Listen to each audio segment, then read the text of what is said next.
মানুষের আছে যত বেশি তার চাই তত বেশি। শেখ সাদি রহিমাহুল্লাহ, ইরানের বিখ্যাত কবি, বালাগাল উলা বিকামালিহি কাশাফাদ দুজা বিজামালিহি, এই কবিতা লিখে বিখ্যাত হয়েছিলেন।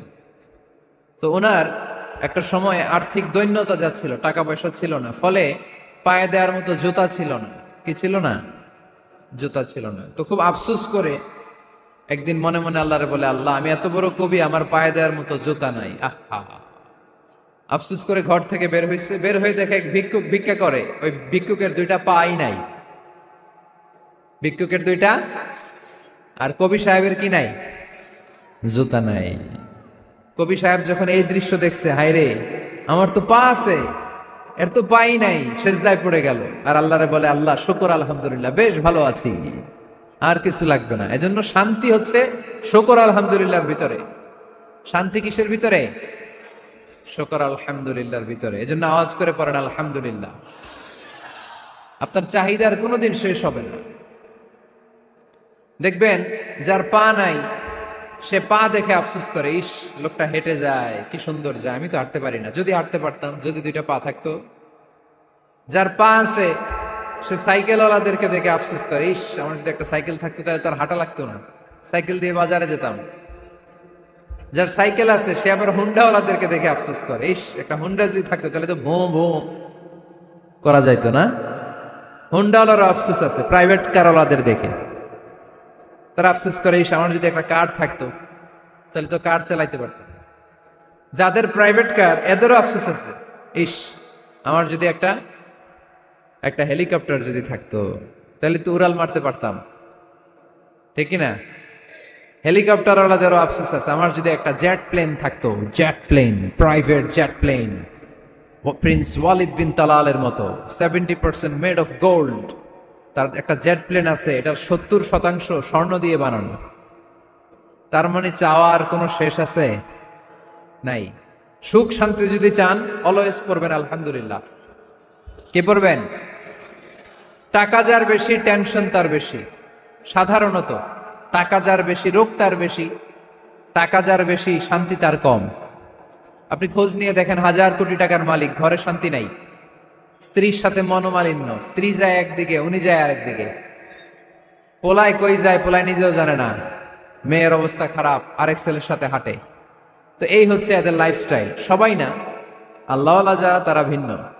রাতে এদের ঘুম হয় না, অনেকগুলো ঘুমের ট্যাবলেট খেয়ে ঘুমাতে হয়, ঘুম আসে না, ঘুম আসে না। কিন্তু রিক্সাওয়ালা, কুলিওয়ালা, দিনমজুর, এদের রোগ বালাই আছে? কথা বলেন। খাওয়ার সমস্যা আছে, ঘুমের সমস্যা আছে, শুইলেই ঘুম আসে, যেখানে রাইত ওইখানেই কাই। ঘুমাইতে দেরি, নাক ডাকতে দেরি হয় না, ওর নাকের ডাকের আওয়াজে ট্রাকের ইঞ্জিনও ফেল। শান্তির ঘুম। এই জন্য সবসময় শান্তি খুঁজতে হবে। কি খুঁজবো? শান্তি দেওয়ার মালিককে। আল্লাহ, তুমি এই দেশটাকে শান্তিময় করো। আসুন আমরা সরাসরি কোরআন থেকে শুনি, কারণ কোরআন থেকে শুনলে বরকত বেশি না কম? আরো জোরে বলেন, বেশি না কম? এটা এমন একটা কিতাব, যে কিতাবে কোনো ভুল নাই। আছে? সন্দেহ আছে? সংশয় আছে? মুত্তাকিনদের জন্য এই বইটারে হেদায়েতের কিতাব করে নাজিল করলো কে? যালিকাল কিতাবু লা রাইবা ফি হুদাল লিল মুত্তাকিন। This is the book, the most authentic and original book in the world, whereof there is no doubt in it, and a guidance to those who are muttaqin. এটা এমন বই, যে বইয়ে কোনো ভুল নাই, কোনো সন্দেহ নাই, কোনো সংশয় নাই। মুত্তাকিনদের জন্য এই বইটারে হেদায়েতের কিতাব করে পাঠালো কে? আবার আল্লাহ বলেন, কিতাবুন আনজালনাহু ইলাইকা লিতুখরিজান নাসা মিনায-যুলুমাতি ইলান-নূর।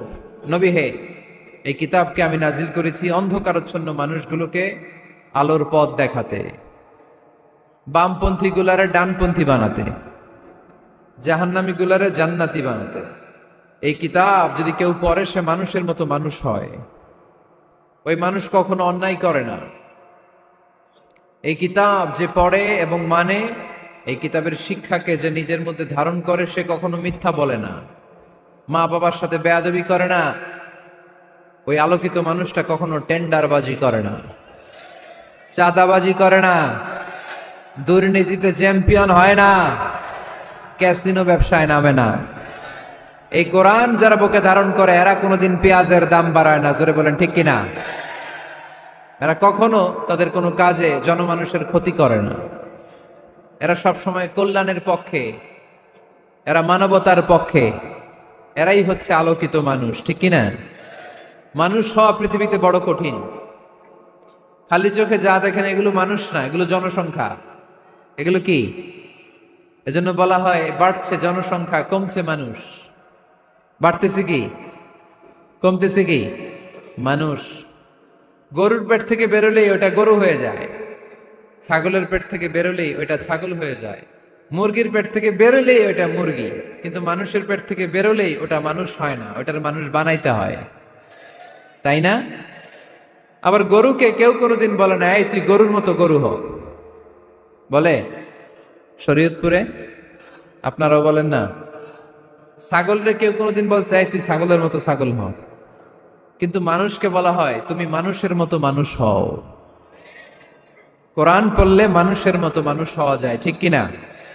এই দুনিয়া এখন তো সেই দুনিয়া নাই, মানুষ নামের মানুষ আছে দুনিয়া বোঝাই, সেই মানুষের ভিড়ে আমার আসল মানুষ নাই, ঠিক কিনা। আসল মানুষের বড় অভাব, মানুষের মতো মানুষ খুঁজে পাওয়া দুষ্কর। এই কোরআন এসেছে আমাদেরকে মানুষের মতো মানুষ বানাতে। এজন্য এই কোরআন থেকে শুনলে লাভ না লস। কোরআনের সাথে আমাদের সম্পর্ক বাড়াতে হবে, প্রতিদিন কোরআন তেলাওয়াত করতে হবে। আপনারা করেন? হ্যাঁ, আজকে করছেন কারা কারা দেখি? মাশাআল্লাহ মাশাআল্লাহ, হাত নামান। প্রতিদিন যেন আমরা পড়ি, আর যারা এখনো শিখতে পারি নাই তারা যেন শিখে নেই। কোরআন পড়া যেমনি সওয়াবের, কোরআন শোনাও তেমনি সওয়াবের, ঠিক কিনা। কোরআন শুনলে রহমত নাজিল করে কে? وَإِذَا قُرِئَ الْقُرْآنُ فَاسْتَمِعُوا لَهُ وَأَنصِتُوا لَعَلَّكُمْ تُرْحَمُونَ। যখন কোরআনের তেলাওয়াত করা হয় মনোযোগ দিয়ে শোনো, তোমাদের উপর রহমত নাজিল করবে কে? এজন্য কোরআন পড়া, কোরআন শোনা সবটাই জরুরি। আমরা যেন কোরআনের সাথে আরো বেশি সম্পর্ক গাঢ় করতে পারি, কোরআনকে যেন আমরা আমাদের বন্ধু বানাতে পারি। আল্লাহ তুমি তৌফিক দাও। আর জোরে পড়েন আমিন। আজকে আমরা সূরাতু আর রহমান থেকে কথা শুনবো ইনশাআল্লাহ। পড়েন। এই সূরাটা মুখস্থ আছে কার কার? ও, অনেকেরই তো মুখস্থ, হাত নামান। এই সূরাটা যদি মুখস্থ নাও থাকে, এই সূরার মধ্যে এমন একটা আয়াত আছে এইটা সবার মুখস্থ, ঠিক কিনা। ফাবিআইয়ি আলা রাব্বিকুমা তুকাদ্দিবান, আমার কোন নেয়ামতকে তোমরা অস্বীকার করবে। এই আয়াতটা সবার মুখস্থ আছে না নাই? মজার ব্যাপার হলো এই আয়াতটা আল্লাহ তাআলা এই সূরার ভেতরে একবার, দুইবার, 5 বার, 10 বার নয়, 31 বার উল্লেখ করেছেন। কয়বার? 10 বার বললেও তো হইতো, 20 বার বললেও তো হতো, 31 বার বললেন কেন? তার মানে এটা জরুরি, এটার সিগনিফিক্যান্স, তাৎপর্য অনেক বেশি। যে জিনিস যত গুরুত্বপূর্ণ এটা বারবার বলতে হয়, ঠিক কিনা। এজন্য আল্লাহ তাআলা বারবার বলেছেন, বারবার আমাদেরকে সচেতন করেছেন। ফাবিআইয়ি আলাই রাব্বিকুমা তুকাদ্দিবান, আল্লাহ বলেছেন এই মানব জাতি আর জিন জাতি আমার কোন নিয়ামতকে তুই অস্বীকার করবি বল। কোন নিয়ামতকে অস্বীকার করবেন বলেন? আল্লাহর কোন নিয়ামতকে অস্বীকার করার কোন সুযোগ আছে? ওয়া ইন তাউদ্দু নি'মাতাল্লাহি লা তুহসুহা ইন্নাল ইনসানা লাযালুমুন কাফার। যদি আমার নিয়ামতগুলো গুনতে শুরু করে দাও, গুনতে গুনতে তোমার জীবন শেষ হয়ে যাবে, হায়াত ফুরিয়ে যাবে। আমি আল্লাহর নিয়ামত গুনে কশিন কালেও তোমরা শেষ করতে পারবে। সাগরের জল যদি কালি হয়ে যায়, গাছের পাতা যদি খাতা হয়ে যায়, সাগরের জল নামক কালি দিয়ে গাছের পাতা নামক খাতার উপরে যদি আল্লাহর প্রশংসা লিখতে শুরু করে দেন, আল্লাহ বলে গাছের পাতাও ফুরিয়ে যাবে, সাগরের জলও ফুরিয়ে যাবে, কিন্তু আমার প্রশংসা করে তোমরা শেষ করতে পারবে না। এজন্য আল্লাহর প্রশংসা করতে হবে বেশি বেশি নাকি কম কম? কম কম না বেশি বেশি? ফাবিআইয়ি আলাই রাব্বিকুমা তুকাদ্দিবান, আমার কোন নিয়ামতকে তোরা অস্বীকার করবি বল। O mankind and jinnkind, Which of my mercy and blessings you wanna deny? আমার কোন নিয়ামতকে অস্বীকার করবি? অস্বীকার করার সুযোগ আছে? নাই। আল্লাহর হাবিব সাল্লাল্লাহু আলাইহি ওয়াসাল্লাম এই সূরাটাকে বড্ড পছন্দ করতেন। সাহাবাদেরকে একবার তিনি এই সূরাটা তেলাওয়াত করে শোনালেন। সাহাবারা চুপচাপ, ঠিক যেমন এখন আপনারা চুপচাপ। আল্লাহর হাবিব বললেন, ও সাহাবারা, তোমরা তো এই সূরা শুনে চুপ করে বসে আছো, কিন্তু তায়েফের ময়দানে জিনদের কাছে এই সূরাটা আমি তেলাওয়াত করেছিলাম, তারা কিন্তু চুপচাপ বসে থাকে নাই। যতবার আমি ফাবি আইয়ি আলা'i রাব্বিকুমা তুকাযিবান পড়েছি, এই আয়াতের বিপরীতে তারা উত্তর দিয়েছে, কারণ এই আয়াতটা একটা প্রশ্ন। It's a question from your Lord to mankind and jinnkind. এটা আল্লাহর পক্ষ থেকে মানব জাতি এবং জিন জাতির কাছে রেখে দেওয়া একটা প্রশ্ন। ফাবি আইয়ি আলা'i রাব্বিকুমা তুকাযিবান, আমার কোন নিয়ামতকে অস্বীকার করবি তুই? আল্লাহর কোন নিয়ামত অস্বীকার করার কোন ক্ষমতা আমাদের আছে? নাই, অসম্ভব। এজন্য এটা একটা প্রশ্ন। আল্লাহর হাবিব বললেন, ও আমার প্রাণের সাহাবারা, তোমাদের সামনে যখন সূরা আর রহমান তেলাওয়াত করলাম তোমরা চুপচাপ, কিন্তু তায়েফের ময়দানে যখন জিনদের কাছে তেলাওয়াত করেছি তখন তারা চুপচাপ থাকে নাই। যতবার আমি ফাবি আইয়ি আলা'i রাব্বিকুমা তুকাযিবান তেলাওয়াত করেছি, প্রত্যেকটা আয়াত শেষে এই প্রশ্নের উত্তর তারা দিয়েছে। সুবহানাল্লাহ পড়েন। যতবার এই আয়াতটা পড়েছি প্রত্যেকবার এই আয়াত শেষে তারা প্রশ্নের উত্তর দিয়েছে। তারা প্রত্যেকবার বলেছে, লা বিশাইইম মিন নি'আমিকা রাব্বানা নুকাযযিবু ফালাকাল হামদু। আল্লাহ, তোমার কোন নিয়ামত অস্বীকার করার কোনো সুযোগ নাই, সব প্রশংসার মালিক তুমি। আবার যখন এই আয়াতটা আমি পড়েছি আবার উত্তর দিয়েছে, আবার আমি পড়েছি আবার উত্তর দিয়েছে। এরকম একবার নয়, দুইবার নয়, 5 বার নয়, 10 বার নয়, 31 বার এই আয়াতটা তেলাওয়াতের পর পর জিনেরা এই আয়াতের উত্তর আমার সামনে দিয়েছে। সুবহানাল্লাহ পড়েন। লা বিশাইইম মিন নি'আমিকা রাব্বানা নুকাযযিবু ফালাকাল হামদু। We cannot deny any of your mercy and blessings. All praises to you. All praises to you.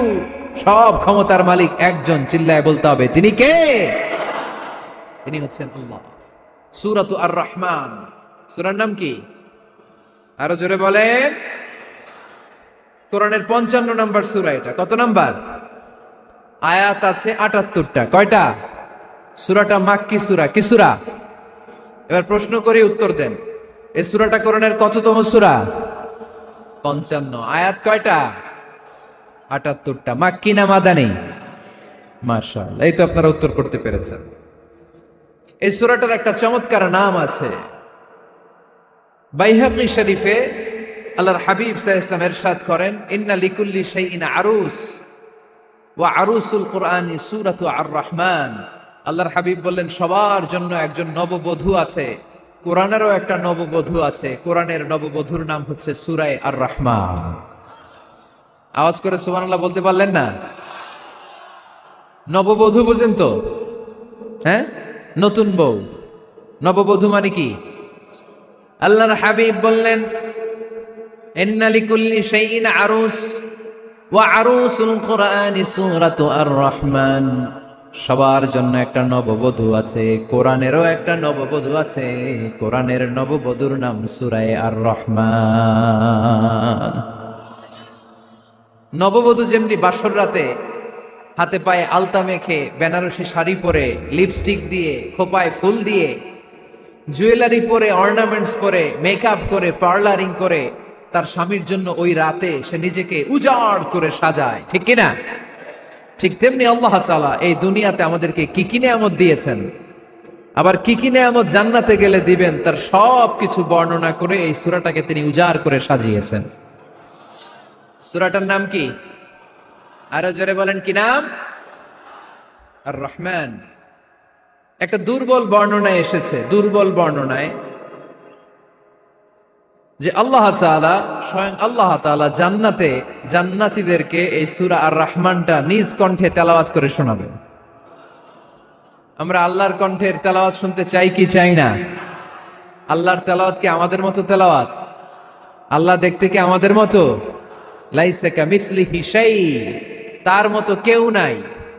তার মতো কেউ আছে? তার মতো কেউ নাই। তিনি তার মতো। তিনি কার মতো? তিনি তার মতো, লাইসা কামিসলিহি শাই। জান্নাতীরা যখন জান্নাতে ঢুকবে, আল্লাহ তাআলা প্রশ্ন করবেন, ও জান্নাতীরা, এই কোরআনে যত নাজ নেয়ামতের বর্ণনা দিয়েছিলাম তার সবগুলো কি তোমরা পাই টু পাই বুঝে পেয়েছো? জান্নাতীরা বলবে পেয়েছি। হঠাৎ এক জান্নাতি হাত তুলে বলবে, আল্লাহ একটা জিনিস তো পাই নাই। সবাই বলে পাইছি, তুমি পাও নাই। কি পাও নাই? কয় আমনেরই তো পাই নাই। সুবহানাল্লাহ পড়বেন না? আপনাকেই তো পাই নাই। সব দেখলাম, সব খাইলাম, সব দেখলাম, কিন্তু আপনারা তো দেখলাম না। আল্লাহ তাআলা তখন বিশাল জান্নাতের এক কনফারেন্স রুমে সবাইকে বসিয়ে আল্লাহর দিদার মানুষকে দেখাবেন। আল্লাহ তাআলা তার গোপন সৌন্দর্যকে সেদিন জান্নাতীদের সামনে প্রকাশ করে দিবেন। আল্লাহর হাবিব বসবেন ওই কনফারেন্স রুমে সবার সামনে। আল্লাহর হাবিবের পেছনে বসবে অন্যান্য নবীরা, তারপরে সোহাদা, সালেহীন, আউলিয়া সবাই বসবে। ওই জান্নাতের কনফারেন্স রুমে আমরাও যেন বসার জায়গায় পাই, আল্লাহ তুমি তৌফিক দিয়ে দিও। আল্লাহ তাআলা অনেকগুলো নূরের পর্দার পেছন থেকে নূরের ঝলকানি মারবেন। ওই ঝলকানি এক মুহূর্তের জন্য দিবেন। এক মুহূর্ত। কয় মুহূর্ত? 70,000 নূরের পর্দার কথা বলা হয়, এই বর্ণনাটাও দুর্বল। পর্দা আছে কিন্তু কয় হাজার জানে কে? আল্লাহ। ওই পর্দা সরিয়ে আল্লাহ তাআলা সৌন্দর্যের বা নূরের ঝলকানির এক আলোকচ্ছটা জান্নাতীদের সামনে তুলে ধরবেন এক মুহূর্তের জন্য। কয় মুহূর্ত? আলোকচ্ছটা দিয়েই আবার নাই, আবার সরায় ফেলবেন। ওই এক মুহূর্ত দেখে জান্নাতীরা পাগল হয়ে যাবে, অপলক নেত্রে তাকিয়ে থাকবে। এইভাবে চোখের পলক ফেলবে না, চোখ মেলে তাকিয়ে আছে। কিন্তু সামনে কিন্তু আল্লাহর নূর আর নাই, কারণ ওইটা আসছিল কয় মুহূর্তের জন্য? এক মুহূর্ত পরে নাই। কিন্তু কি যে দেখলাম, কত সুন্দর! কোটি কোটি বছর এরকম অপলক নেত্রে জান্নাতীরা তাকিয়ে থাকবে। ইন্নাল্লাহা জামিলুন ইউহিব্বুল জামাল। আল্লাহ নিজে সুন্দর, সৌন্দর্যকে পছন্দ করেন। আল্লাহর চাইতে সুন্দর কিছু হতে পারে? চিল্লায় বলেন পারে? পৃথিবী সুন্দর, মানুষ সুন্দর, আসমান সুন্দর, জমিন সুন্দর, সুন্দরে সুন্দরে পাল্লা। জানি না কত সুন্দর তুমি আল্লাহ, জানি না কত সুন্দর তুমি আল্লাহ। সুবহানাল্লাহ পড়েন। আল্লাহ তাআলা তার সৌন্দর্যকে সেদিন জান্নাতীদের সামনে তুলে ধরবেন। এই সূরাটা নাজিলের একটা ব্যাকগ্রাউন্ড আছে। আল্লাহর হাবিব সাল্লাল্লাহু আলাইহি সাল্লাম মক্কার জমিনে কাফিরদেরকে দাওয়াত দিতে লাগলেন, আল্লাহর ইবাদত করো, আল্লাহর জিকির করো, আল্লাহর প্রশংসা করো। এরকম দাওয়াত দিতে দিতে কিছুদিন পরে বিষ্ণু ইসলাম বলতে শুরু করলেন, রহমানের ইবাদত করো, রহমানের জিকির করো, রহমানের পায়ে সেজদায় লুটিয়ে পড়ো। তখন কাফেররা প্রশ্ন শুরু করে দিল, মুহাম্মদ এতদিন বলতা আল্লাহ, এখন কইতেছো রহমানের কথা, আসলে কোনটা?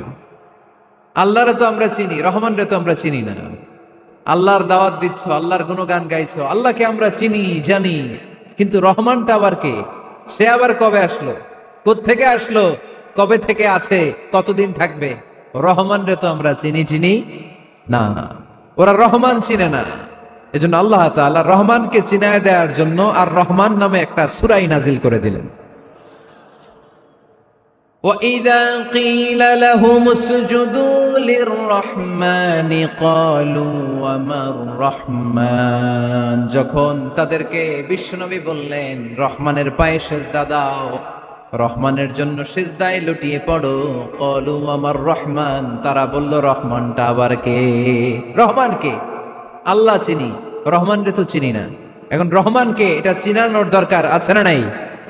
রহমানকে এটা চিনানোর জন্য আল্লাহ তাআলা আর রহমান নামে কোরআনে একটা সূরা নাজিল করলেন। চিল্লায় পড়েন আল্লাহু আকবার। কাফেরদেরকে জানানোর জন্য রব্বুল আলামিন সূরা আর রহমান নাজিল করলেন আর বললেন, আর রহমান আল্লামাল কুরআন খালাকাল ইনসান আল্লামাহুল বায়ান। দয়াময় রহমান শেখালেন কোরআন, বানালেন ইনসান, শেখালেন বায়ান। দয়াময় রহমান শেখালেন কোরআন, বানালেন ইনসান, শেখালেন বায়ান। দয়াময় রহমান শেখালেন কোরআন, বানালেন ইনসান শেখালেন বায়ান। দয়াময় রহমান শেখালেন কোরআন, বানালেন ইনসান শেখালেন বায়ান। আল্লাহু আকবার। আল্লাহ বলেন রহমান রে চিনো না? আর রহমান আল্লামাল কোরআন, খলাকাল ইনসান আল্লামাহুল বায়ান। আমি হলাম রহমান, আমি দয়াময়, আমি মেহেরবান। আমার দয়ার কোনো শেষ নাই, আমার মায়ার কোনো শেষ নাই। আমার দয়া ভালোবাসা ছাড়া এই পৃথিবীতে কোনো কিছু হওয়া সম্ভব। ওয়াসিআত রাহমাতি কুল্লা শাই, সব জায়গায় আমার আল্লাহর রহমত আছে না নাই? আল্লাহর রহমত ছাড়া এক ফোঁটা বৃষ্টি আকাশ থেকে জমিনে ঝরে? আল্লাহর রহমত ছাড়া একটা গাছের পাতা মাটিতে পড়ে? আল্লাহর রহমত ছাড়া একটা শ্বাস আমরা ভেতরে ঢুকাতে পারি? আল্লাহর রহমত ছাড়া পৃথিবীতে কিচ্ছু সম্ভব না। চিল্লায় বলেন ঠিক কিনা? আমার আল্লাহর দয়া ভালোবাসা যে কত বেশি আমরা জানি না, আমরা জানি না। আরশের বুকে আল্লাহ বিশাল সাইনবোর্ডে লিখে রেখেছেন সাবাকাত রাহমাতি গাদাবি, সাবাকাত রাহমাতি গাদাবি। এর মানে হচ্ছে আমার রাগের উপরে আমার দয়া বিজয় লাভ করেছে। সাবাকাত রাহমাতি গাদাবি, আমার রাগও আছে, আল্লাহর রাগ আছে না? আমার দয়াও আছে, আল্লাহর দয়া আছে না? আল্লাহ বললেন আমার রাগও আছে, আবার আমার দয়াও আছে। তবে জেনে রেখো আমার রাগের চেয়ে দয়া বেশি। আল্লাহর কোনটা বেশি? দয়া বেশি। আমাদের পাপ অন্যায় যত বড় হোক, মনে রাখবেন আল্লাহর দয়া তার চাইতেও বড়। নাকি ছোট? আপনি যত বড় পাপ করেন না কেন, আমাদের জন্য আল্লাহর পক্ষ থেকে দয়া আছে না নাই?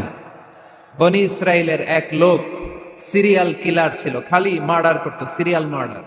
একটা, দুইটা, তিনটা, 10টা, 5টা করতে করতে করতে করতে 99টা মার্ডার করেছে। কয়টা? এলাকায় আছে নাকি এরকম কেউ? 99টা মার্ডার। কল্পনা করা যায়? 99 জন মানুষকে সে নিজ হাতে হত্যা করেছে। 99 মার্ডার করার পরে তার মনে ভয় আসলো, হায়রে না জানি আল্লাহ আমার সাথে কেমন আচরণ করে আখিরাতে। আমার তওবা আছে কিনা কপালে জানি না, আমার তো ক্ষমা নাই, কি করব আমি? তো সে লোকজনদেরকে জিজ্ঞেস করলো আমার ক্ষমা আছে কিনা, এটা কে বলতে পারবে? আমাকে আল্লাহ মাফ করবে কিনা? তারা সবাই বললো এই এলাকায় এক আল্লাহর ওলি আছে, তার কাছে যাও। সে আল্লাহর ওলির কাছে যেয়ে বলে, ও আল্লাহর ওলি, আমি 99টা হত্যা করেছি, 99টা মার্ডার, আমার কপালে ক্ষমা আছে কিনা তুমি একটু বলো। আল্লাহর ওলি কই, কি বললা? 99টা মার্ডার? হায় হায় সর্বনাশ, তোর কোনো ক্ষমা নাই। এবার যে মার্ডার করছো কয় আমার যেহেতু ক্ষমা নাই, তোরে বাঁচায় রেখে লাভ কি, তোরেও দিলাম শেষ করে। এবার সেঞ্চুরি করে ফেলাইছে। কথা বুঝতেছেন? আমার যেহেতু ক্ষমা নাই, তো তোরে বাঁচায় রেখে কি লাভ, তোরেও শেষ করে দিলাম। এবার সেঞ্চুরি। সেঞ্চুরি করার পরেও ভয় আসে না নাই অন্তরে? অন্তরে তো আল্লাহর ভয়। কই যাবে? খুঁজতে লাগলো কে সমাধান দিতে পারবে। একজন বলল ওই এলাকায় একজন বড় আলেম আছে, ওই আলেমের কাছে যা। সে আলেমের কাছে যেয়ে বলে, আলেম, আমি 99টা হত্যা করেছি, এখন আমার বড্ড ভয় হয়, আল্লাহ আমারে মাফ করবে কিনা, তুমি একটু আমারে বলো। আলেম বলে, তোমার গুনাহ যত বড়ই হোক, আমার আল্লাহর দয়া তার চাইতেও বড়। তুমি কি পাপ করেছো, কি অন্যায় করেছো তুমি? তুমি জানো না আমার রব কত মেহেরবান, তিনি কত দয়ালু, তিনি ভালোবাসার আধার, তিনি করুণার আধার। তোমার পাপ অন্যায় যদি হয় খালের পানির সমান, বিলের পানির সমান, আমার আল্লাহর দয়া সাগরের পানির সমান। তোমার পাপ আর অন্যায় যদি হয় পাহাড়ের সমান, আমার আল্লাহর ভালোবাসার দয়া হচ্ছে আকাশের সমান। তুমি যদি তওবার মতো তওবা করতে পারো, ক্ষমার মতো ক্ষমা চাইতে পারো, চোখের পানি ছেড়ে, চোখের পানির বড় দাম, চোখের পানির মধ্যে বিশাল কারিশমা, এটা আল্লাহ খুব পছন্দ করে। 2 ফোঁটা পানি আল্লাহ পছন্দ করে। এক, জিহাদের ময়দানে শহীদের গা বেয়ে ঝরে পড়া রক্তের ফোঁটা। 2 হচ্ছে অনুতপ্ত বান্দার চোখের পানির ফোঁটা। বান্দা যখন অনুতপ্ত হয়ে চোখের পানি ছেড়ে কাঁদে, তার চোখের পানি চোখ বেয়ে নাকের ডগাবে, মাটিতে পড়ার আগেই ওই অনুতপ্ত বান্দার সব গুনাহ আল্লাহ মাফ করে দেয়। সে জিজ্ঞেস করলো আমার ক্ষমা আছে কিনা? আলেম বলে আছে, ক্ষমা আছে। তওবার মতো তওবা কর, তাওবাতান নাসুহা, তওবার মতো তওবা করলে আল্লাহ ঠিকই মাফ করবে। সে এতটাই অনুতপ্ত হলো, এতটাই সে আল্লাহর কাছে ক্ষমা চাইতে শুরু করলো। আলেম পরামর্শ দিল, তুমি যে এলাকায় থাকো এলাকাটা ভালো না, এলাকাটা ছাড়ো, এখানে সব ডাকাতদের এলাকা, তুমি একটা ভালো এলাকায় যাও, ওখানে যে তওবা করে ভালো মানুষ হয়ে যাও। সে নিয়ত করে কাপড় চোপড় গুছিয়ে ভালো এলাকায় যাবে, ঘর থেকে বেরোয়ার সাথে সাথেই মালাকুল মাউত চলে আসছে, তার রুহু কবজ করে ফেলছে। এখন রুহু কে নিয়ে যাবে? ফাজাআত মালাইকাতুর রাহমা ওয়া মালাইকাতুল আযাব, রহমতের ফেরেশতারাও আসছে, আযাবের ফেরেশতারাও আসছে। রহমতের ফেরেশতারা বলে না না, সে তওবার নিয়ত করেছে, যদিও তওবা করতে পারে নাই, যদিও ভালো এলাকায় যেতে পারে নাই, তওবার নিয়ত করেছে, অনুতপ্ত হয়েছে, ক্ষমা চাওয়ার চিন্তা করেছে, আমরা তার রূহ নিয়ে ইল্লিনে রেখে দেব।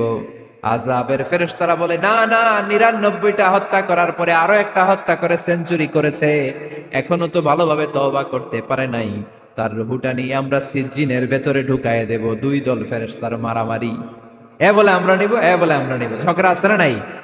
আল্লাহ বললেন রাখো রাখো, ঝগড়ার দরকার নাই, এক কাজ করো, যেখানে মারা গিয়েছে ওইখান থেকে ফিতা দিয়ে মাপতে শুরু করো। ভালো এলাকাটা যদি কাছে হয় জান্নাতের ফেরেশতারা নেবে, খারাপ এলাকা যদি কাছে হয় জাহান্নামের ফেরেশতারা নেবে। খারাপ এলাকা তো একেবারেই কাছে, ঘর থেকে বেরোয়ার সাথে সাথে মৃত্যু হয়েছে, আর ভালো এলাকা তো অনেক দূর। আল্লাহ জামিনটারে আদেশ দিলেন, জামিন এই অনুতপ্ত বান্দার জন্য তুই ভালো এলাকাটা কাছে চলে আয়,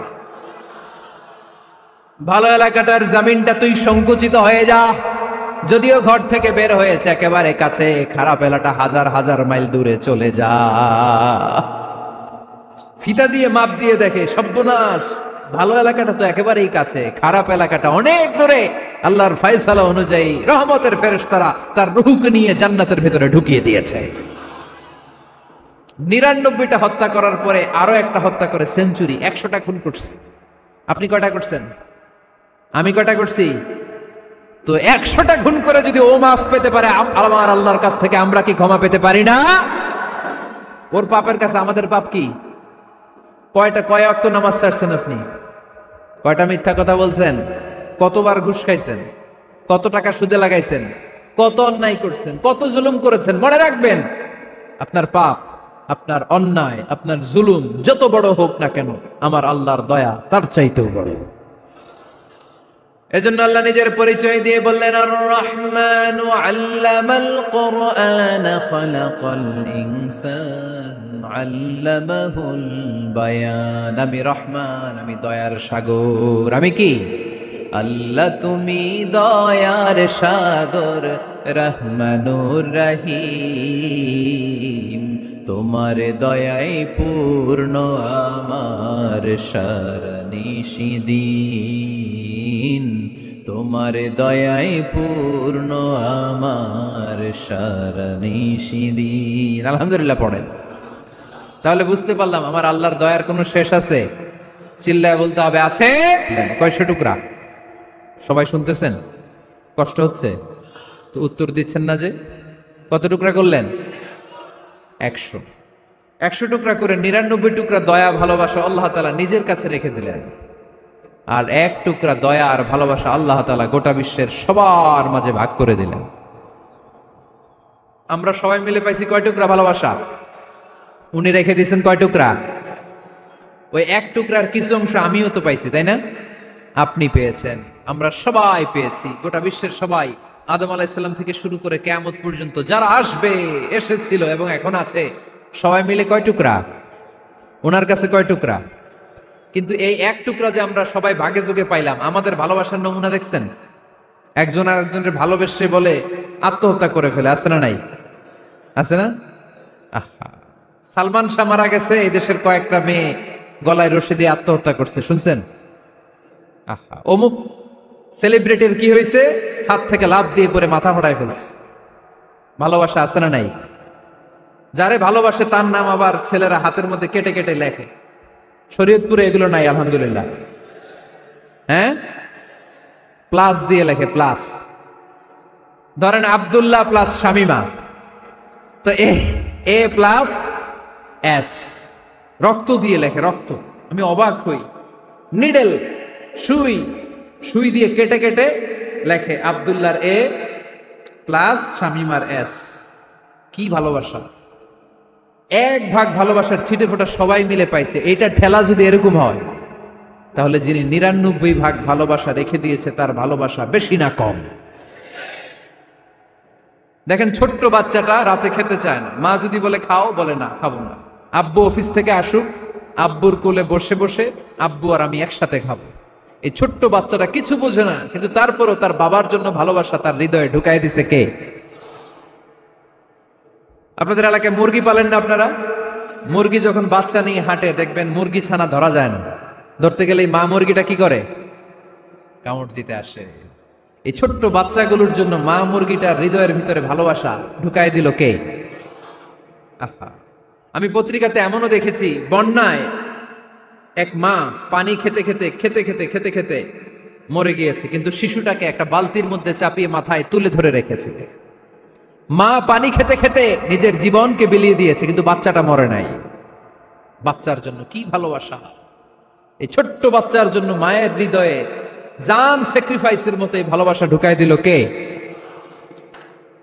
আমাদের প্রতিদিনই ভালোবাসা, সকালে ভালোবাসা, বিকালে ভালোবাসা, সন্ধ্যায় ভালোবাসা, শীতকালে ভালোবাসা, গ্রীষ্মকালে ভালোবাসা। আমাদের ইসলামে শুধু ভালোবাসাবাসী, ঠিক কিনা? রাসূল আমার ভালোবাসা, রাসূল আমার আলো আশা, রাসূল আমার প্রেম বিরহের মূল আলোচনা, রাসূল আমার কাজে কর্মের অনুপ্রেরণা। চিল্লায় পড়েন আল্লাহু আকবার। আমাদের ভালোবাসার কোনো কমতি আছে? 24 ঘন্টা আমাদের ভালোবাসা আছে না নাই? 365 আমাদের ভালোবাসা আছে না নাই? এই জন্য আলাদা করে আমাদের কোনো দিন লাগে না, বিশ্ব ভালোবাসা দিবস দরকার হয় না। যারা মাকে দেখতে পারে না, বাবারে দেখতে পারে না, এরা একদিনের জন্য মা বাবাকে উইশ করতে যায়, আর নাম দিছে বিশ্ব মা দিবস, বিশ্ব বাবা দিবস। কিছুদিন আগে দেখলাম বিশ্ব ডিম দিবস। কি দিবস? আমি কি মিথ্যা বললাম? ছিল একটা বিশ্ব ডিম দিবস। কিছুদিন পরে বানাবে বিশ্ব বাঁশ দিবস,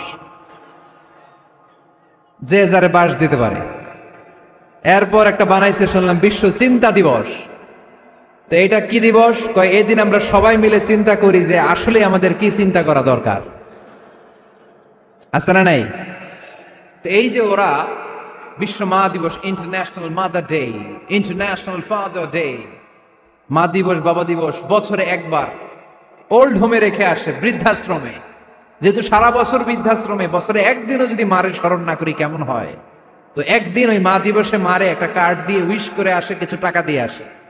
ওদের তো মা বাবার প্রতি দয়া নাই, শ্রদ্ধা নাই, ভালোবাসা নাই, এজন্য ঘটা করে ওদের দিবস পালন করা লাগে। আমাদের 24 ঘন্টা 365 দিনই ভালোবাসা, তাই এই দিবস ফিবসের আমাদের দরকার নাই। চিল্লায় বলেন ঠিক কিনা? জন্মের পর থেকেই তো আমাদের ভালোবাসা, মৃত্যু পর্যন্ত ভালোবাসা, আমৃত্যু ভালোবাসা। এই জন্য বিশ্ব ভালোবাসা দিবস, এটা ইসলাম কখনো সাপোর্ট করে না। ভালোবাসার কেন্দ্রবিন্দু একজন, চিল্লায় বলতে হবে তিনি কে? 100 টুকরা করে আমাদেরকে দিয়েছেন কয় টুকরা? উনি রেখেছেন কয় টুকরা? দেখেন, 1 টুকরা ঠেলায় বিশ্ব ভালোবাসা দিবস আমরা পালন করি। ভালোবাসার গান, ভালোবাসার নাটক, ভালোবাসার ফিল্ম, ভালোবাসার কবিতা, অভাব নাই। কত ভালোবাসার স্টোরি আপনারা জানেন, এত ভালোবাসা। কিন্তু সবাই মিলে ভালোবাসার এক অংশ আমরা ভাগে যোগে পেয়েছি। এক অংশের নমুনা যদি এমন হয়, 99 টুকরা ভালোবাসা যিনি রেখে দিয়েছেন নিজের মধ্যে, তার ভালোবাসা বেশি না কম? চিল্লায় বলেন বেশি না কম? এজন্য আমরা আল্লাহর ভালোবাসার ভিখারি, আমরা আল্লাহ তাআলার রহমতের ভিখারি। আল্লাহর রহমত ছাড়া কেউ কোনোদিন জান্নাতে যেতে পারবে? কোনোদিন নিজের আমল নিয়ে বড়াই করবেন না। আপনার কি ভাবেন যে আপনার আমল দিয়ে আপনি জান্নাতে যাবেন? শরীয়তপুরের আজকের এই প্যান্ডেলে যারা বসে আছেন, কার এরকম ভরসা আছে যে হুজুর আমি এত আমল করেছি, আমার আমলের বদৌলতে আমি জান্নাতে ঢুকবো? কে কে আছেন দেখি আল্লাহর ওলি? আছে এরকম কোন আল্লাহর ওলি? হ্যাঁ, আছে?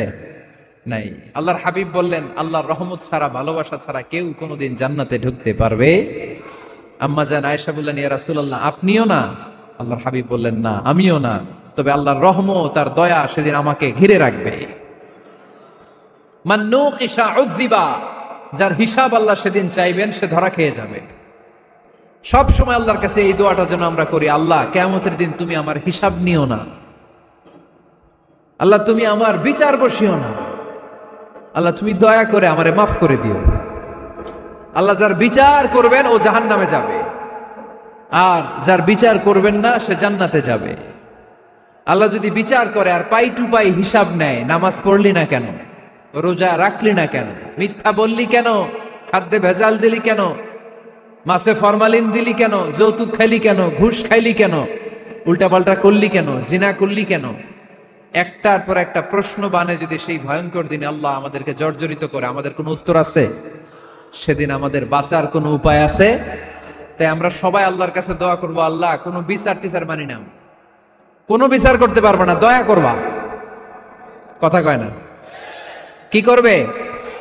এবার আওয়াজ করে বলেন, বিচার চান না দয়া চান? রোজ হাসরে হে আল্লাহ আমার করোনা বিচার, আল্লাহ করোনা বিচার, পড়েন আমিন। রোজ হাসরে হে আল্লাহ আমার করোনা বিচার, আল্লাহ করোনা বিচার, বিচার চাহি না তব দয়া চাহে এ গুনাহগার, আল্লাহ করোনা বিচার, পড়েন আমিন। তিনি যদি দয়া করেন তবেই আমরা জান্নাতে যেতে পারবো, ঠিক কিনা? এজন্য আল্লাহ বললেন, আর রহমান আল্লামাল কুরআন খালাকাল ইনসান আল্লামাহুল বায়ান। আমি হলাম রহমান। কাফেররা বলে রহমানকে জানি না, রহমানকে চিনি না। আল্লাহ বলে রহমান রে চিনে না, আমার নাম রহমান, আমি দয়ালু, আমি মেহেরবান, ঠিক কিনা? এজন্য প্রতিদিন সূরা ফাতিহায় দ্বিতীয় আয়াতটা আমরা কি পড়ি? আর রহমান আর রাহিম, ঠিক কিনা? তিনি দয়ার সাগর, তিনি মায়ার সাগর। আমরা বললাম, আল্লাহ ঠিক আছে, আমরা বুঝেছি আপনি দয়ার সাগর, আর আপনি কি করেন? দ্বিতীয় আয়াতে আল্লাহ বললেন, আল্লামাল কোরআন, আমি কোরআন শিক্ষা দেই। শুধু দয়ার সাগর হয়ে আমি আল্লাহ বসে থাকি নাই, তোমাদের হেদায়েতের জন্য আমি কোরআন নাজিল করে দিয়েছি। আল্লামাল কোরআন, আমি কোরআন শিক্ষা দেই। আমাদেরকে কোরআন শিখিয়েছে কে? বিশ্বনবীকে কোরআন শিখিয়েছে কে? আল্লাহ। এজন্য দুনিয়াতেও যারা কোরআন শিখায় তাদের মর্যাদা বাড়ায় দেয় কে?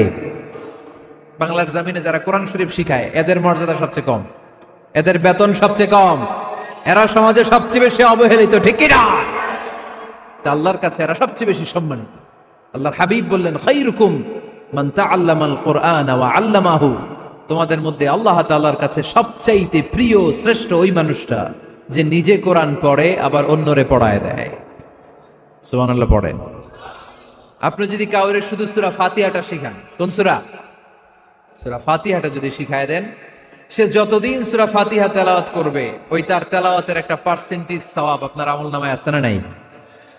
সে যদি আবার আরেকজনের শিখায়, ওই লোক যদি আবার আরেকজনের শিখায় দেয়, এরকম যতজনকে তারা শিখাবে প্রত্যেকের তেলাওয়াতের একটা পার্সেন্টেজ সওয়াব আপনার আমলনামায় ঢুকায় দিবে কে? এজন্য কোরআন নিজেও শিখবো, অন্যকেও শেখাবো। রাজি আছেন তো? আপনাদের এখানে মসজিদে কোরআন শিক্ষার আসর আছে নাকি? হ্যাঁ, এই যে বাড়ির পাশে যে একটা মসজিদ দেখলাম, কোরআন শিখায়। কিবার শিখায়? প্রতিদিন। কে শিখায়? ইমাম সাহেব। বেতন টেতন দেন তো? কত দেন? 1 লক্ষ মাসে? 5,000? বলে কি? এক একটা ইমামের কমসে কম 1 লক্ষ টাকা বেতন হওয়া দরকার, ঠিক কিনা? না খেয়ে না পড়ে অল্পতে তুষ্ট থেকে যারা শুকরিয়া করে এরা আমাদের আইম্মাতুল মাসাজিদ, মসজিদের ইমামরা, মসজিদের মুয়াজ্জিনরা। এক একটা মসজিদের মুয়াজ্জিনের গলা হবে এরকম বিশাল উঁচু। কিয়ামতের ময়দানে সবাই আমরা এর দিকে তাকায় থাকবো, কিরে ভাই তোর গলা উঁচু কেন? সে বলবে, আমার এই গলা দিয়ে প্রতিদিন 5 বার আমি আজান দিয়েছি। কিয়ামতের ময়দানে ঠিকই সম্মানিত, দুনিয়ায় আমরা চিনলাম না ওনাদেরকে। এজন্য কোরআন শিক্ষার আসর যেন আমরা গড়ে তুলি। তালিমুল কোরআন প্রজেক্ট লাগবে, শিশুদের কোরআন শিক্ষার আসর, নারীদের কোরআন শিক্ষার আসর, বয়স্কদের কোরআন শিক্ষার আসর। আমরা কোরআন শিখে মরতে চাই, কোরআন জেনে মরতে চাই। No excuse will be granted that day. সেদিন আল্লাহ কোনো এক্সকিউজ গ্রহণ করবে না। সব পারো, হিন্দি তো ঠিকই কইতে পারো, হিন্দিতে কথা কইতে পারে না ছেলেপেলেরা? হিন্দি সিনেমা এমন দেখা দেখে হিন্দিতে কথা কইতে পারে। তো হিন্দি ভাষা বুঝতে পারলে, শিখতে পারলে আরবি পারলা না কেন? কোনো এক্সকিউজ, ওজোর, আপত্তি সেদিন আল্লাহ গ্রহণ করবে? শরীয়তপুরের ভাইরা, আসুন আমরা কোরআন শিখি, আসুন আমরা কোরআন পড়ি। প্রতিদিন একটা আয়াত হলেও কমপক্ষে আমরা যেন কোরআনের অর্থ পড়ি, বঙ্গানুবাদ পড়ি। রাজি আছেন তো? আপনাদের স্মার্টফোন আছে কার কার হাতে দেখি?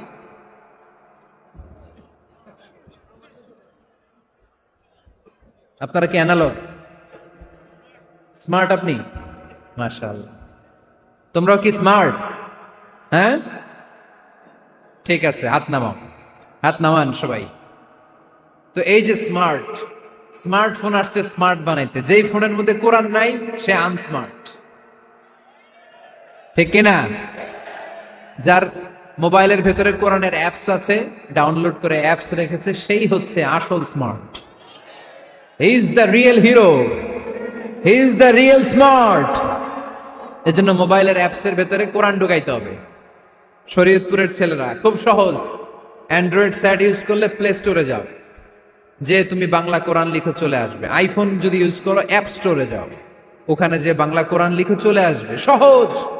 এত সহজ হওয়ার পরেও আল্লাহ কি বললেন, আমরা যদি না শিখি, না জানি, আল্লাহ কি ক্ষমা করবে?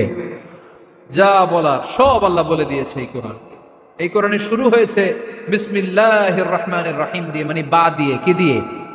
চিল্লায় বলেন না, কি দিয়ে? বা দিয়ে। আর এই কোরআন শেষ হয়েছে সূরাতুন নাস দিয়ে, যে সূরার শেষ আয়াত হচ্ছে মিনাল জিন্নাতি ওয়ান নাস। বা আর সিন মিলাইলে কি হয়? বাস। এবার বাসে চড়া শরীয়তপুর শহরে যাব। ওই বাস না, এই বাস মানে যথেষ্ট, এই বাস মানে সাফিসিয়েন্ট, কাফি। আল্লাহ বুঝালেন এই 30 পারায় 114টা সূরায় আমি যা দিয়েছি এটাই বাস, যথেষ্ট, নতুন করে আর কিচ্ছু লাগবে না। চিল্লায় বলেন ঠিক কিনা? এজন্য মোবাইলে কোরআনের অ্যাপস ঢুকাইবেন। কে কে ঢুকাইবেন আজকে থেকে দেখি? আমারে দেখানোর জন্য হাত তুলছেন? দেখাতে হবে একজন রে, তিনি কে? আল্লাহরে দেখান, আল্লাহর ফেরেশতারে দেখান। এখন কই মারছে হাত? আল্লাহর ফেরেশতার কথা কইছি, আমি ভয় ঢুকছে। ঢুকাবেন ঢুকাবেন, এদিকে হাত তোলে না কেন? আছে? মাশাআল্লাহ, হাত নামান। আল্লাহ তুমি সব ভাইদেরকে কবুল করো। আমরা যেন মোবাইলে হিন্দি সিরিয়াল না দেখি, আমরা যেন ড্যান্স না দেখি, উলঙ্গ নৃত্য যেন না দেখি। আমরা যেন এই মোবাইলে কোরআন পড়ি। আমরা কান দিয়ে যা শুনবো তাতে যেন সওয়াব হয়। আমরা চোখ দিয়ে যা দেখবো তাতে যেন সওয়াব হয়, ঠিক কিনা? যেন কানে শুনি সদা তোমার কালাম, হে খোদা চোখে যেন দেখি শুধু কোরআনের আয়াত। শোনো আমার মুনাজাত, শোনো শোনো ইয়া ইলাহি আমার মুনাজাত, শোনো আমার মুনাজাত। পড়েন আমিন। তাহলে আমরা যে কিতাবটারে সঙ্গী বানাবো, কিতাবটার নাম সবাই বলেন। আমরা যে কিতাবটারে বন্ধু বানাবো, এই কিতাবটার নাম, এটা আল্লাহর কিতাব। এই কিতাব সংরক্ষণের দায়িত্ব নিয়েছে কে? এই কিতাবকে কেউ ধ্বংস করতে পারবে? এই কিতাবের পিছু লেগে কেউ সুবিধা করতে পারবে? এই কিতাবের তাফসির কেউ বন্ধ করতে পারবে? অসম্ভব। কোরআনের কথা ছড়িয়ে পড়বে যুগ থেকে যুগ, যুগান্তরে, দেশ থেকে দেশ, দেশান্তরে, ঠিক কি না? এটা এমন কিতাব, এই কিতাবের পিছু লেগে লাভ নাই। এই কিতাবের বাণী ছড়িয়ে পড়বে গোটা বিশ্বময়। অনেকে অনেক ষড়যন্ত্র করেছে এই কিতাবকে ধ্বংস করে দেওয়ার জন্য। আমাদের এই খোদ ভারতবর্ষে ষড়যন্ত্র হয়েছিল। ব্রিটিশরা যখন চলে গিয়েছিল, ওরা প্ল্যান করেছিল এই কিতাবকে কি করে আমাদের থেকে ডিটাচ করা যায়, কেমন করে আলাদা করা যায়। এর একটা কমিটি করে দিয়েছে, আপনারা গবেষণা করে দেখেন এই ভারতবর্ষ থেকে কেমন করে কোরআন দূর করা যায়। তারা বুদ্ধি করে বলল, এক কাজ করি, কারণ তাদের কোরআনের কপিগুলো মসজিদ থেকে বের করে আমরা আগুন দিয়ে জ্বালাই দিব, তাইলেই কোরআন শেষ। কোরআনের কপি যদি আগুন দিয়ে জ্বালায় দেওয়া হয়, তাহলে তো পৃথিবীতে কোরআন থাকবে না, না থাকবে? যদি আগুন লেগে ধ্বংস হয়ে যায়, ধ্বংস হয়ে যায়, যদি আগুন লেগে যায় পুড়ে যায় পৃথিবীর সব বইয়ের দোকান, বিশ্ব থেকে হারাবে না পবিত্র কোরআন, বিশ্ব থেকে হারাবে না পবিত্র কোরআন। ঠিক কি না? পরে দেখলো না রিসার্চে গন্ডগোল আছে, অ্যানালাইসিস ভুল, আবার নতুন কমিটি পাঠালো তারা ইংল্যান্ড থেকে, 33 সদস্য বিশিষ্ট কমিটি। তারা এসে গবেষণা করে দেখলো না, এই কোরআন আগুনে জ্বালাই দিলে কোরআন দূর হবে না। কারণ আমরা ভারতবর্ষের হেফজখানাগুলোতে যে দেখেছি ছোট্ট বাচ্চারা মাথা দুলিয়ে দুলিয়ে কোরআন পড়ে, কোরআন তারা শুধু কাগজেই লিখে রাখে না, সিনার ভিতরে গেঁথে রাখে। ওই কোরআন মুসলমানদেরকে শিখিয়েছে কে? সে আল্লাহ বললেন, আর রহমানু আল্লামাল কুরআন খালাকাল ইনসান আল্লামাহুল বায়ান। আল্লাহ বললেন আমি মেহেরবান, আমি কোরআন শিখিয়েছি। আমরা বললাম আল্লাহ আর আপনি কি করেন? আল্লাহ বলেন খালাকাল ইনসান, আমি মানুষ বানিয়েছি। সুবহানাল্লাহ পড়েন। আমাদেরকে তৈরি করেছে কে? জোরে বলতে হবে কে? মানব সৃষ্টির 3টা পদ্ধতি কোরআনে পাওয়া যায়। পদ্ধতি নাম্বার 1, বাবাও নাই মাও নাই। এই পদ্ধতিতে আল্লাহ কাকে বানাইছে বলেন? আদম আর হাওয়া আলাইহিস সালাম, এদের বাবা মা ছিল। 2 নম্বর পদ্ধতি হচ্ছে মা আছে কিন্তু বাবা নাই। এই পদ্ধতিতে আল্লাহ কাকে বানালেন? কি নাম? ঈসা আলাইহিস সালাম। 3 নম্বর পদ্ধতি হচ্ছে মাও আছে বাবাও আছে। এই পদ্ধতিতে আল্লাহ কাদেরকে বানিয়েছেন? আমাদেরকে বানিয়েছেন। তাহলে পদ্ধতি কয়টা? 3টা। আদম আলাইহিস সালামকে বানানোর পদ্ধতিও 3টা। প্রথমে আল্লাহ 3 লাজিব এঁটেল মাটি নিলেন, তারপর নিলেন হামাইম মাসনুন কাদামাটি, তারপরে এটারে বানালেন ঠনঠনে শুকনো মাটি। সাইয়েদনা আদম আলাইহিস সালামের অবয়ব তৈরি করলেন 60 হাত লম্বা করে। সাইয়েদনা আদম আলাইহিস সালামকে যখন আল্লাহ বানিয়েছেন কয় হাত লম্বা? সহিহ বুখারীর বর্ণনা, লাম্মা খালাকাল্লাহু আদামা ওয়া কানা তুলুহু 60 যিরাআন। আল্লাহ তাআলা যখন আদম আলাইহিস সালামকে বানালেন 60 হাত বা 60 গজ লম্বা করে বানালেন। আপনারাও যারা জান্নাতে যাবেন 60 হাত লম্বা হয়ে জান্নাতে ঢুকবেন। কয় হাত লম্বা? সুবহানাল্লাহ পড়বেন না? আদম আলাইহিস সালামকে বানালেন। আবার মায়ের পেটে যে আমরা বড় হলাম, এখানেও আমাদের 3টা ক্যাটাগরি, 3টা ধাপে তিনি আমাদেরকে বানালেন। মায়ের পেটে 9 মাস কি করছিলেন মনে আছে আপনাদের? শরীয়তপুরের ভাইরা মনে নাই কেন? হ্যাঁ, আমাদের কারোরই মনে নাই, ঠিক কিনা? এই 6 মাস 8 মাস কই যে ছিলাম, কোথায় ছিলাম আমরা মনে করতে পারি না। স্মৃতির পাতা হাতড়িয়ে যত পিছনে যায় আর বলতে থাকি। মনে আছে ছোটবেলার কথা? মনে নাই। আমরা সবাই কিন্তু এত বড় ছিলাম না ভাই, ছোট্ট ছিলাম, ছোট্ট। মায়ের জরায়ুর দেয়ালের মধ্যে লেপ্টে ছিলাম। নুতফা, আলাকা, মুদগা, sperm drop, blood clot and the little flesh. ছোট্ট নাপাক পানি ছিলাম। ওইটারে আল্লাহ বড় করতে আরম্ভ করলেন। বড় করতে করতে রক্তপিণ্ড বানালেন। রক্তপিণ্ড থেকে আল্লাহ গোশতপিণ্ড বানালেন। আমরা প্রত্যেকেই এরকম একটা গোশতের টুকরা ছিলাম। এটার ভিতরে আল্লাহ কঙ্কাল ঢুকালেন, আমার স্কেলিটন, আমার কঙ্কালটা, আমার অবয়বটা ঢুকালেন। তারপরে আবার গোশত দিয়ে প্যাকেট করলেন, তার উপরে আবার চামড়ার প্যাকেট পড়ায় দিলেন। পড়েন সুবহানাল্লাহ। এরপরে 9 মাস পরে এই পৃথিবীর বুকে স্মুথলি আমাকে আসার সুযোগ দিলেন কে? একথাই আল্লাহ সূরাল মুমিনুনে বললেন, ওয়ালাকাদ খালাকনাল ইনসানা মিন সুলালাতিন মিন তিন সুম্মা জাআলনাহু নুতফাতান ফি ক্বারারিন মাকিন ثم خلقنا النطفة علقة فخلقنا العلقة مضغة فخلقنا المضغة عظاما فكسونا العظام لحما ثم أنشأناه خلقا آخر فتبارك الله أحسن الخالقين. পড়েন আল্লাহু আকবার। আপনারা উঠতেছেন কেন? উঠছেন কে কে দেখি? আপনার চেহারাটা দেখেন আমাকে। ওয়াশরুমে যাওয়ার জন্য অনেক আগ থেকে বসে আছেন বোধহয়, না? আসর থেকে, দুপুর 3টা থেকে আল্লাহু আকবার, আল্লাহু আকবার। তাহলে দোয়া করে দেই, আর না না না না। ঠিক হবে না, কষ্ট হচ্ছে আমি বুঝতে পারতেছি।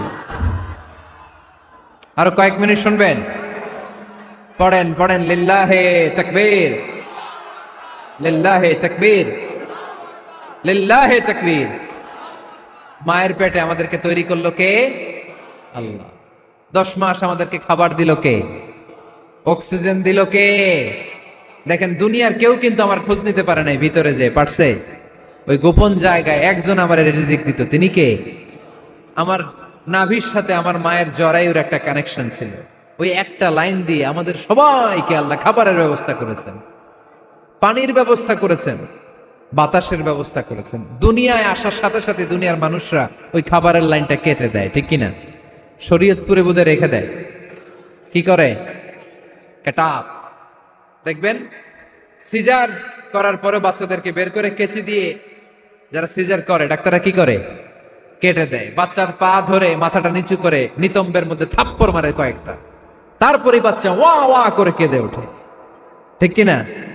আমরা আমাদের কানে শুনি ওয়া ওয়া, আসলে সে আল্লাহর কাছে কেঁদে কেঁদে ফরিয়াদ জানায়, বলে আল্লাহ 9 মাস 10 মাস মায়ের পেটের ভেতরে ছিলাম, কেউ তো খোঁজ খবর নিল না, তুমিই তো আমার এই নাভির সাথে মায়ের জরায়ুর একটা লাইন দিয়ে ওই এক লাইনে খাবার, এক লাইনে পানি, এক লাইনে বাতাস ঢুকিয়েছো। 9টা মাস এই খাবারের লাইন আমার ঠিকঠাক ছিল, আমার টেনশন ছিল না। কিন্তু দুনিয়ার বুকে আসার সাথে সাথেই, এদের সাথে আমার কি শত্রুতা আমি জানি না, আসার সাথে সাথে আমার খাবারের লাইনটা কেটে দিস। আল্লাহ একটা মাত্র খাবারের লাইন ছিল, মানুষগুলো কেটে দিল। আমি এখন কি খাবো? আমি এখন যাব কই? আল্লাহ বলে কাঁদিস না, 8 মাস যেমনি খাওয়াইছি এখনো খাওয়াবো। সুবহানাল্লাহ পড়েন। খাবারের একটা লাইন ছিল, কেটে দিয়েছে। ওই একটার বিপরীতে তোর মায়ের বুকের ভেতরে এখন খাবারের 2টা লাইনের ব্যবস্থা করে দিলাম। খালাকাল ইনসান, তিনি মানুষ বানিয়েছেন, মানুষের যা দরকার তার ব্যবস্থাও করে দিয়েছেন। চিল্লায় বলেন ঠিক কিনা?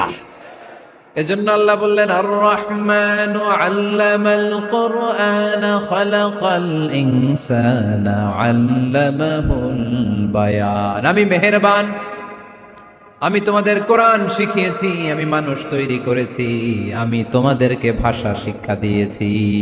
সুবহানাল্লাহ পড়েন। আল্লামাহুল বায়ান, আমি তোমাদেরকে বয়ান শিখিয়েছি। এই যে আমরা বয়ান করি, আমাদের যে ভাষা, এই ভাষা কার দান? আমাদের বাংলা ভাষা কার দান? পৃথিবীতে অনেক ভাষা আছে, একটা ভাষার প্রকাশভঙ্গির সাথে আরেকটার মিল নাই, একটার প্রকাশভঙ্গির সাথে আরেকটার মিল নাই। চাইনিজরা চাইনিজ ভাষায় কথা বললে ইংরেজরা কিচ্ছু বুঝে না, ইংরেজরা বললে আরবরা বুঝে না, আরবরা বললে মালায়রা বুঝে না, মারায়রা বললে আফ্রিকানরা বুঝে না। সুবহানাল্লাহ পড়েন। আমি অনেকদিন দেশের বাইরে থাকি, 10 বছরেরও বেশি আমি পড়াশোনা করি, এখনো পিএইচডি করি। তো মিশরে যখন আমি পড়াশোনা করতাম তখন দেখতাম এক এক ভাষায় এক একজন কথা বলে। আমরা বাঙালিরা যদি কোনো কথা বলে হাসাহাসি করে, হেসে হেসে আমরা কুটি কুটি হয়ে যাচ্ছি, মরে যাচ্ছি, কিন্তু ওরা হাসে না, বিদেশিরা, ওরা বুঝে নাই তো। আবার ওরা যখন কথা বলে হাসে, আমরা কিছুই বুঝি না। সুবহানাল্লাহ পড়বেন না? ওইটা বাদ দেন, আমাদের বাংলাদেশে আসেন, আমাদের বাংলাদেশে এক এক জেলার সাথে আরেক জেলার ভাষার ভিন্নতা আছে না নাই? সুবহানাল্লাহ পড়বেন না? ঢাকার ভাষার সাথে ফরিদপুরের ভাষার অমিল, সিলেটের অনেক অমিল, চট্টগ্রামের অমিল আছে না নাই? সবচেয়ে বেশি অমিল সিলেটে আর চট্টগ্রামে, ঠিক কিনা? ওনাদের ভাষাগুলো এমন, শুনলে বুঝার উপায় নেই যেটা বাংলা ভাষা না অন্য ভাষা, কিন্তু প্রত্যেক আঞ্চলিকতায় একটা মাধুর্যতা আছে না নাই? আল্লাহ পাক এই কোরআনের মধ্যে আঞ্চলিকতার দাম দিলেন। হিশাম বিন হাকিম বিন হিজাম কোরআন থেকে তেলাওয়াত করতে শুরু করলেন। এই তেলাওয়াত শুনে সাইয়েদনা ওমরে ফারুক ওনার ঘাড় ধরে টেনে বিশ্বনবীর কাছে নিয়ে আসলেন। ওমরে ফারুক বললেন, ইয়া রাসূলুল্লাহ, দেখেন হিশাম বিন হাজিম কেমন করে কোরআন পড়ে, দেখেন ভিন্নভাবে কোরআন পড়ে। আপনি শিখাইছেন একভাবে, ও পড়ে আরেকভাবে, ওর বিচার করেন। আসলে আরেকভাবে পড়ে নাই, অন্য আঞ্চলিকতায় পড়েছে।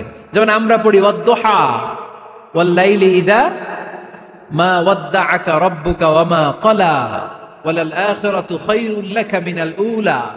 কিন্তু কোরআনের আরেকটা লাহজা বা আরেকটা পড়ার পদ্ধতি আছে, যেখানে ওনারা পড়ে ওয়াদ-দুহা ওয়াল-লাইলি ইযা সাজা মা ওয়াদ্দাআকা রাব্বুকা ওয়া মা ক্বালা। সুবহানাল্লাহ পড়বেন না? হাশিম বিন হিকাম এরকম বাঁকা করে পড়ছিলেন। ওমরে ফারুক বাঁকাটা শিখেন না, উনি শিখছিলেন সোজা। ওমরে ফারুক আবার সোজা সাপটা পছন্দ করতেন। সুবহানাল্লাহ পড়েন। বিষ্ণু বললেন হিশাম বিন হিজামকে তুমি ছাড়ো। বললেন হিশাম তুমি কিভাবে পড়েছো? হিশাম বলে আমি এইভাবে পড়েছি। বিষ্ণু বললেন হাকাদা উনজিলাত, এভাবেও নাজিল হয়েছে, সমস্যা নাই। ওমর তুমি কিভাবে পড়েছো? ওমর বললেন আমি তো এইভাবে শিখেছি। বিষ্ণু বললেন এভাবেও নাজিল হয়েছে, সমস্যা নাই। উনজিলাল কুরআনু আলা সাবআতি আহরুফ ফাকরাউ মা তায়াসসারা মিনহু। আরবি ভাষা একটা, কিন্তু এর মধ্যে আঞ্চলিকতা আছে 7টা। এই 7টা আঞ্চলিকতা দিয়ে কোরআন নাজিল করেছে কে? এজন্য আঞ্চলিকতার মর্যাদা আল্লাহ কোরআনেও দিলেন। এজন্য বললেন আর রহমানু আল্লামাল কোরআন খালাকাল ইনসান আল্লামাহুল বায়ান। আমি মেহেরবান, আমি কোরআন শিখালাম, আমি মানুষ বানালাম, আমি তোমাদেরকে ভাষা শিখালাম। সুবহানাল্লাহ পড়েন। এরপর আল্লাহ বললেন আশ-শামসু ওয়াল কামারু বিহুসবান ওয়ান নাজমু ওয়াশ-শাজারু ইয়াসজুদান। সুবহানাল্লাহ। আশ-শামসু ওয়াল কামারু বিহুসবান, চাঁদ আর সূর্য আমি তৈরি করেছি তোমাদের হিসাবের জন্য। হিসাব আছে না নাই? কতদিন এক বছর আপনাদের শরীয়তপুরে? হ্যাঁ, 365 দিন। এটা তো সোলার ইয়ারের হিসাব বললেন, মানে সৌর বৎসর। আর চান্দ্র বৎসরে 354 বা 55 দিন। তাহলে এই সূর্য আর চাঁদ, চাঁদ আর সূর্যকে আল্লাহ এই মহাবিশ্বে দিয়েছেন হিসাবের জন্য, ঠিক কিনা? আল্লাহর হাবিব বললেন সুমু লিরুইয়াতিহি ওয়া আফতিরু লিরুইয়াতিহি। চাঁদ দেখে রোজা রাখো, আবার চাঁদ দেখে রোজা ভাঙো। আমরা রমজান শুরু করি কি দেখে? জোরে বলেন। ঈদ শুরু করি কি দেখে? চাঁদের পালকি চড়ে আসলো সবার ঘরে, চাঁদের পালকি চড়ে আসলো সবার ঘরে, আসলো খুশির ঈদ, বলো ঈদ মুবারক, ঈদ মুবারক, ঈদ মুবারক ঈদ। সবাই পড়েন, বলো ঈদ মুবারক, ঈদ মুবারক, ঈদ মুবারক ঈদ। সুবহানাল্লাহ পড়েন। আশ-শামসু ওয়াল কামারু বিহুসবান। সূর্য চন্দ্রের গায়ে লাগে না, চন্দ্র সূর্যের গায়ে লাগে না। কোনদিন কি দেখেছেন সূর্য আর চন্দ্র ধাক্কা লাগছে? দিনের ভেতরে রাত ঢুকে গেছে, রাতের ভিতরে দিন ঢুকে গেছে, এরকম কি কখনো হয়েছে? সবকিছু একজনের আইন মানে, চিল্লায় বলতে হবে তিনি কে? এরপরে আল্লাহ বললেন ওয়ান নাজমু ওয়াশ-শাজারু ইয়াসজুদান। আকাশের তারকারাজি আর বৃক্ষমালা একজনকে সিজদা করে, তিনি কে? আকাশের তারাগুলো আল্লাহরে সিজদা করে, কিন্তু আমরা আল্লাহরে সিজদা করতে চাই না। গাছগুলো আল্লাহর জিকির করে, কিন্তু আমরা জিকির করতে চাই না, ঠিক কি না? অস্ট্রেলিয়ার সিডনি শহরে একটা জঙ্গল আছে। ওই জঙ্গলে একটা গাছ আছে, গাছ। ওই গাছটা টু দ্য ডাইরেকশন অফ কিবলা, কিবলামুখী হয়ে মানুষের মতো রুকু করে আছে একটা গাছ। সুবহানাল্লাহ কইতে বললেন না? ক্যালেন্ডারে দেখা যায়, পত্রিকায় দেখা যায়, গাছ রুকু করে আছে। আমরা রুকু করি না, আমরা সিজদা করি না। কিয়ামতের দিন আল্লাহ বলবে আমারে সিজদা দিয়ে দেখা। আপনারা যারা নামাজ পড়েছেন, সিজদা দিয়েছেন, তারা আল্লাহু আকবার বলে সিজদায় লুটিয়ে পড়বেন। আর যারা নামাজ পড়ে নাই, তারা শত চেষ্টা করেও তাদের পিঠকে বাঁকা করতে পারবে না। এজন্য 5 ওয়াক্ত সালাত জামাতের সাথে পড়ার দরকার আছে না নাই? আজকের এই মাহফিলটা তখনই সফল হবে যখন আমরা এই ওয়াদা করতে পারবো যে জীবনে কোনোদিন নামাজ ছাড়বো। এই ওয়াদা করা যাবে? সবাই করতে পারবেন? কার সাথে? আমার সাথে ওয়াদা করবেন। কার সাথে? হাত তুলে আল্লাহরে দেখান, আওয়াজ করে আল্লাহরে ডাকেন, বলেন হে আল্লাহ। আরো জোরে একটা ডাক দেন, পড়েন আল্লাহ।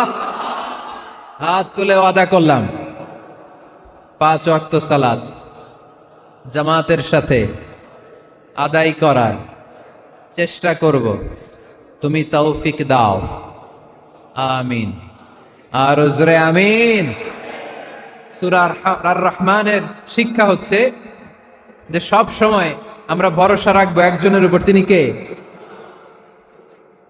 আমাদের গুনাহ যত বড়ই হোক, আল্লাহর দয়া তার চাইতে বড়। সূরা আর রহমানের শিক্ষা হচ্ছে আমাদের পাপ, অন্যায়, গুনাহ যত বড় হোক না কেন, আল্লাহর দয়া তার চাইতেও বড়, ঠিক কিনা? এজন্য নিরাশ হবেন না, হতাশ হবেন না। আপনি যত পাপ করেন না কেন, অনুতপ্ত হলে অজু করে এসে জায়নামাজটা বিছিয়ে 2 রাকাত নামাজ পড়েন, পাপের কথাগুলো স্মরণ করেন, ক্ষমা চান। চাওয়ার মতো চাইলে সব গুনাহ মাফ করে দিবে কে? আল্লাহ আমাদের সবাইকে কথাগুলো বুঝার ও আমল করার তৌফিক দান করুক। আমরা পড়ি আমিন।